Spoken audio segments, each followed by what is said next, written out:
चलतु सांग मैंने मुझे आपको गोटे मिश्रण बहुत भल तरीका प्रणाली आपको मुझे शिखेबी किंतु जोटा कि आपन को पाठ पढ़ला बेले स्कूल आज पर्यंत केबे ना आमे पाठ पढ़ी स्कूल सार मैंने शिखई ना एवं जाए कौटी स्कूल पठाब। चलते आम गोटे तीन टिकिया मिश्रण प्रणाली आम शिखा।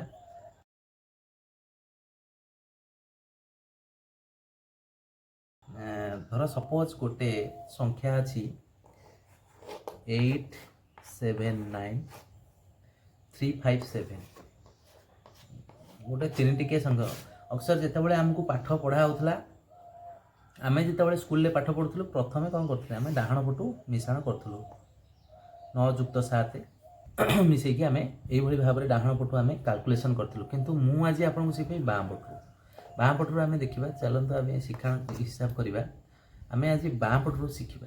देखो केते सिंपल तरीका आम 8 रे 3 मिसेदवा के 8 3 लिखिदवा 11/11 तापर के 7 5 12 12 गोटे संख्या छाड़दवा आम लिखिदवा 12 तापर के 9+7 के 17 16 लिखिदवा गोटे संख्या छाड़ के 16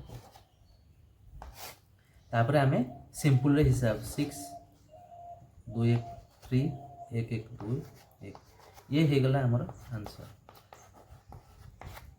देखले केते जल्दी मु आपनकर ए दुई टिकिया एते बड़ मिश्रण प्रणाली रे केते सिंपल भाव रे आंसरटा बाहर कर देली।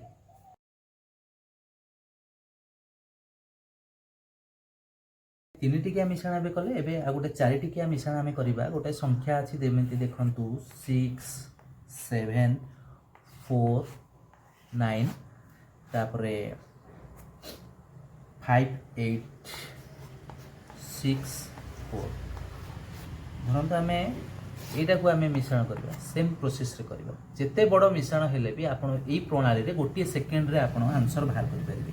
सेमती सिंपल आम तो बाँ पटू करवा है ना मिसेदवा 6+5 करदे ये लिखिदे 11 8 को 7 को 8 रे मिसेदवा के 15 बाँ पटू गोटे संख्या सारी लिखिदे 15 तापर 6 रे 4 मिसेबे 4 रे 6 मिसेले 10 बाँ पटू गोटे संख्या सारी देवे ये लिखिदे 10 सेमती 9 रे 4 मिसेदवा 9 4 13 अर्थात 13 बाँ पटू गोटे शब्द गोटे संख्या छाड़ी के लिखिदे 13 तो आम सिंपल हिसाब गला 3 1 0 1 5 1 6 1 1 2 1 1 आंसर।